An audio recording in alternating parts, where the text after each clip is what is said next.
ओम शांति। आज 28 जुलाई 2021 की साकार मुरली। आज बाबा ने कहा, मीठे बच्चे, यह पुरुषोत्तम बनने का संगम युग है।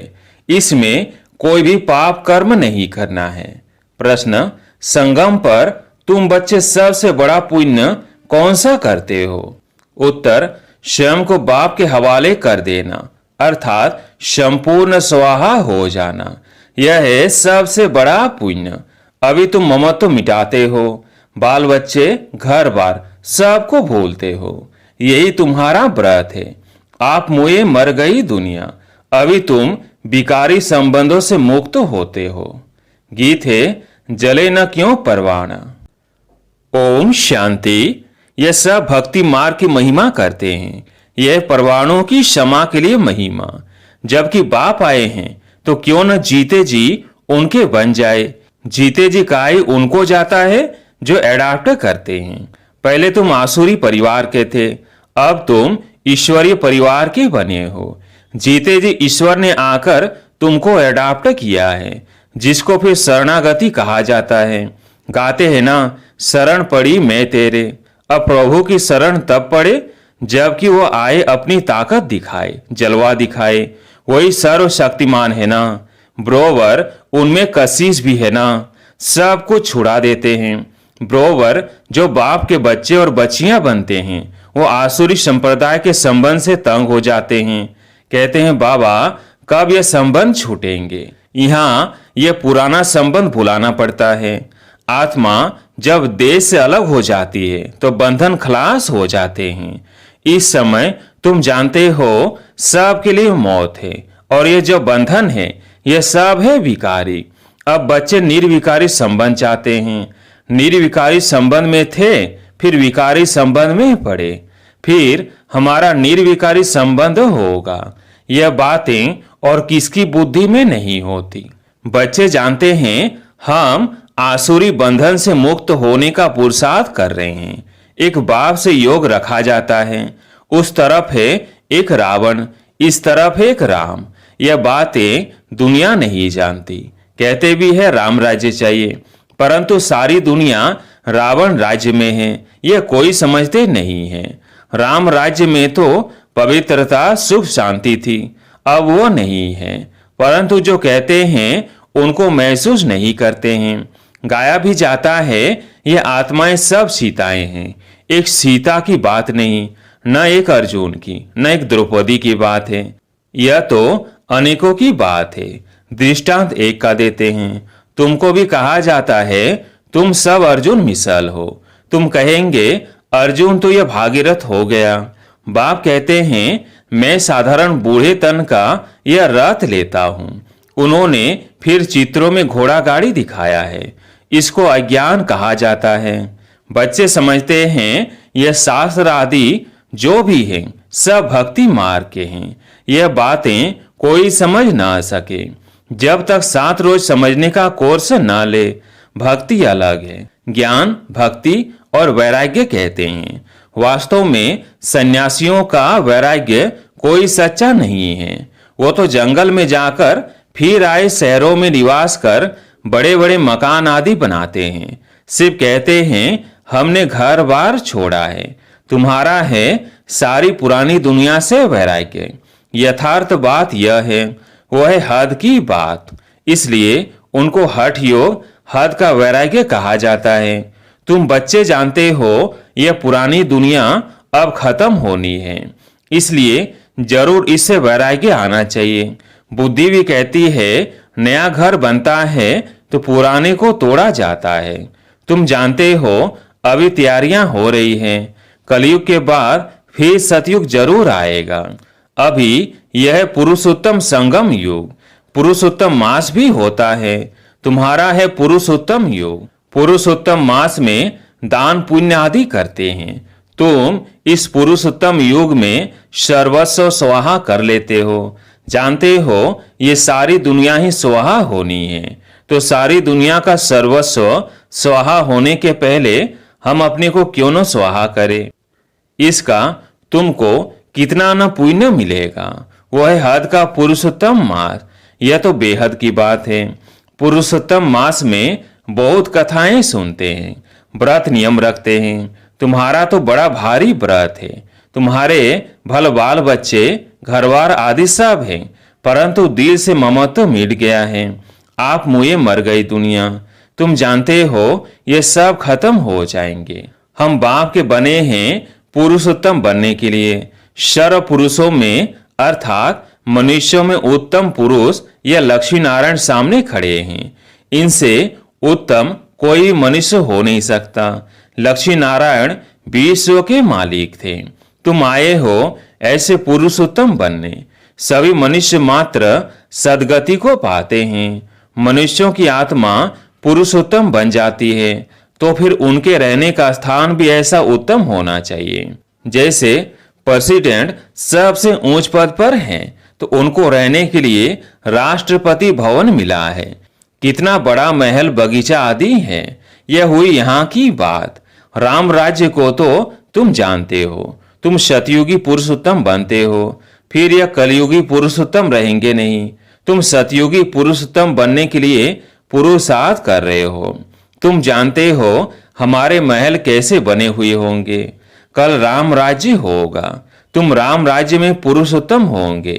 तुम चैलेंज करते हो कि हम रावण राज्य को बदल राम राज्य स्थापन करेंगे।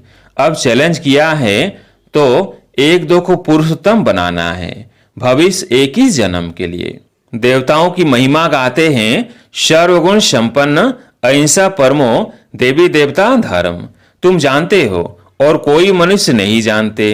तुम दूसरे जन्म में पुरुषोत्तम बनेंगे, फिर इस रावण राज्य का कोई नहीं रहेगा। अभी तुमको सारा ज्ञान है, अब रावण राज्य ही खत्म होना है। आजकल तो समय का भी कोई भरोसा नहीं है।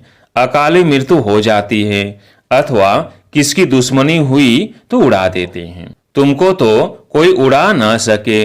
तुम अविनाशी पुरुषोत्तम हो। यह विनाशी सो भी रावण राज्य में। इनको तुम्हारे देवी राज का पता ही नहीं है। तुम जानते हो हम अपना देवी स्वराज्य स्थापन कर रहे हैं श्रीमत पर। जिनकी पूजा होती है वह जरूर अच्छा कर्तव्य करके गए हैं, यह तुम जानते हो। देखो जगदम्बा की कितनी पूजा है। अब यह है ज्ञान ज्ञानेश्वरी। तुम जगत अम्बा की बच्चियां हो, ज्ञान ज्ञानेश्वरी और राज राजेश्वरी। दोनों में उत्तम कौन? ज्ञान ज्ञानेश्वरी के पास जाकर अनेक प्रकार की मनोकामनाएं सुनाते हैं, अनेक चीजें मांगते हैं। जगदम्बा के मंदिर और लक्ष्मी नारायण के मंदिर में बहुत फर्क है। जगदम्बा का मंदिर बहुत छोटा है, छोटी जगह में भीड़ मनुष्य पसंद करते हैं। श्रीनाथ के मंदिर में भी बहुत भीड़ होती है। कपड़े का सोटा लगाते रहते हैं हटाने के लिए।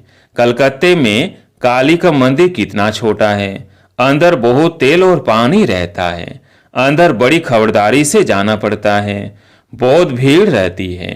लक्ष्मी नारायण का मंदिर तो बहुत बड़ा होता है, जगदम्बा का छोटा क्यों? गरीब है ना, तो मंदिर भी गरीबी का है। वह साहूकार है तो मंदिर में कब मेला नहीं लगता है। जगदम्बा के मंदिर पर बहुत मेले लगते हैं, बाहर से बहुत लोग आते हैं। महालक्ष्मी का मंदिर भी है, यह तुम जानते हो। इसमें लक्ष्मी भी है तो नारायण भी है। उनसे सिर्फ धन मांगते हैं क्योंकि वह धनवान बनी है ना। यहाँ तो है अविनाशी ज्ञान रतन। धन के लिए लक्ष्मी पास जाते हैं, बाकी अनेक आशाएं रख जगदम्बा के पास जाते हैं। तुम जगत अम्बा के बच्चे हो, सबकी मनोकामनाएं 21 जन्मों के लिए तुम पूरी करते हो। एक ही महामंत्र से सब मनोकामनाएं 21 जन्म के लिए पूरी हो रही हैं। दूसरे जो भी मंत्र आदि देते हैं उनमें अर्थ कुछ नहीं है। बाप समझाते हैं यह मंत्र भी तुमको क्यों देता हूं, क्योंकि तुम पतित हो ना। मामेकम याद करेंगे तभी पावन बनेंगे। यह सिवाय बाप के आत्माओं को कोई कह न सके। इससे सिद्ध होता है यह सहज राजयोग एक ही बाप सिखलाते हैं, मंत्र भी वो ही देते हैं। 5000 वर्ष पहले भी मंत्र दिया था, ये स्मृति आई है। अभी तुम सम्मुख बैठे हो, क्राइस्ट होकर गया, फिर उनका बाइबल पढ़ते रहते हैं। वो क्या करके गए? धर्म की स्थापना करके गए। तुम जानते हो शिव बाबा क्या करके गए, कृष्ण क्या करके गए। कृष्ण तो सतयुग का प्रिंस था, जो ही फिर नारायण बना, फिर पुनर्जन्म लेते आए हैं। शिव बाबा भी कुछ करके गए हैं, तब तो उनकी इतनी पूजा आदि होती है। अभी तुम जानते हो राजयोग सिखाकर गए हैं, भारत को स्वर्ग बनाकर गए हैं। जिस स्वर्ग का पहला नंबर मालिक खुद नहीं बने, वो तो श्री कृष्ण बना। जरूर कृष्ण की आत्मा को पढ़ाया, तुम समझ गए हो। कृष्ण की वंशावली तुम बैठे हो। राजा रानी को माता पिता अन्नदाता कहते हैं। राजस्थान में भी राजा को अन्नदाता कहा जाता है। राजाओं की कितनी मान्यता होती है। आगे सब शिकायतें राजा के पास आती थी, दरबार लगती थी। कोई भूल करते थे तो बहुत पछताते थे। आजकल तो जेल बर्ड्स बहुत है, घड़ी घड़ी जेल में जाते हैं। अभी तुम बच्चों को गर्भ जेल में नहीं जाना है, तुमको तो गर्भ महल में आना है। इसलिए बाप को याद करो तो विकर्म विनाश होंगे। फिर कब गर्भ जेल में नहीं जाएंगे, वहां पाप होता नहीं है। सब गर्भ महल में रहते हैं, सिर्फ कम पुरुषार्थ के कारण कम पद पाते हैं। ऊंच पद वालों को सुख भी बहुत रहता है। यहाँ तो सिर्फ 5 वर्ष के लिए गवर्नर प्रेसिडेंट मुकर्रर करते हैं। तुम समझा सकते हो कि भारत ही दैवी राजस्थान बना। अभी तो न राजस्थान है और न राजा रानी है। आगे कोई गवर्नमेंट को पैसा देते थे तो महाराजा महारानी का टाइटल मिल जाता था। यहाँ तुम्हारी तो है पढ़ाई, राजा रानी कब पढ़ाई से नहीं बनते हैं। तुम्हारी एम ऑब्जेक्ट है, इस पढ़ाई से तुम विश्व का महाराजा महारानी बनते हो, राजा रानी भी नहीं। राजा रानी का टाइटल त्रेता से शुरू होता है। तुम अभी ज्ञान ज्ञानेश्वरी बनते हो, फिर राज राजेश्वरी बनेंगे। कौन बनाएंगे? ईश्वर। कैसे? राजयोग और ज्ञान से। राजाई के लिए बाप को याद करना है। बाप तुमको स्वर्ग का मालिक बनाते हैं, यह तो बहुत सहज है ना। हेवन स्थापन करने वाला है ही गॉड फादर। हेवन में तो हेवन की स्थापना नहीं करेंगे, जरूर उन्हों को संगम पर पद मिलता है, इसलिए उसको सुहावना कल्याणकारी संगम युग कहा जाता है। बाप कितना बच्चों का कल्याण करते हैं, जो स्वर्ग का मालिक बनाते हैं। कहते भी हैं परम पिता परमात्मा नई दुनिया रचते हैं, परंतु उसमें कौन राज्य करते हैं यह किसको पता नहीं। तुम समझते हो राम राज्य किसको कहा जाता है? उन्होंने तो राम राज्य को लाखों वर्ष दे दिए हैं, कलयुग को 40,000 वर्ष दे दिए हैं। बाप कहते हैं मैं आता ही हूं संगम पर, आकर ब्रह्मा द्वारा विष्णुपुरी की स्थापना करता हूं। सत्य नारायण की कथा भी यह है। सतयुग में तुम लक्ष्मी नारायण सर्वगुण संपन्न बनते हो, फिर कला कम होती जाती है।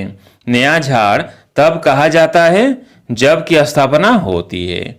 नया मकान बनता है तो नया कहेंगे। तुम भी सतयुग में आएंगे तो नई राजधानी होगी, फिर कला कम होती जाती है, स्थापना यहाँ होती है। यह वंडरफुल बातें कोई की भी बुद्धि में नहीं है। तो बाप ने समझाया है कि सभी आत्माओं के लिए यह युग है पुरुषोत्तम बनने का।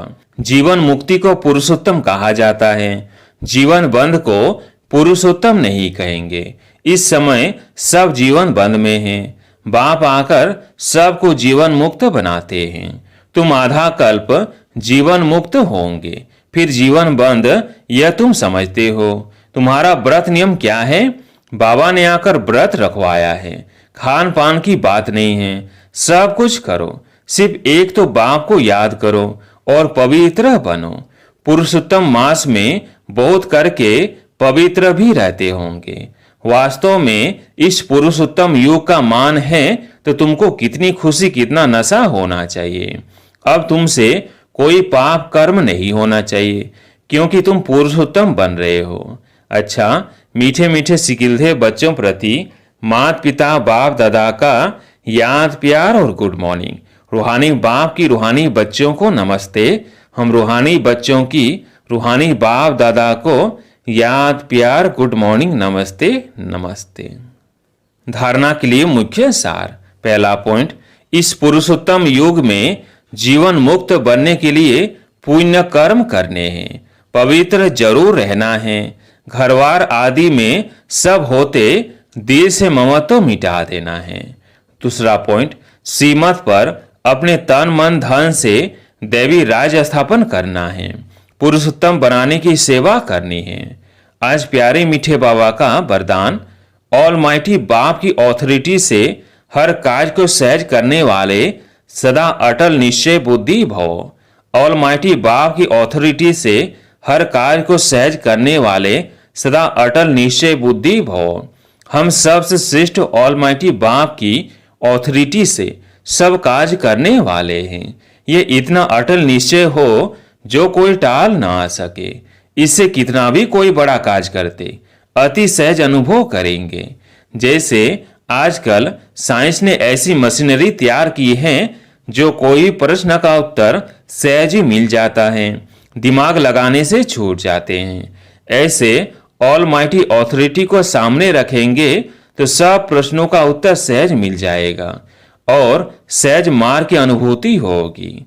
स्लोगन, एकाग्रता की शक्ति परबस स्थिति को भी परिवर्तन कर देती है।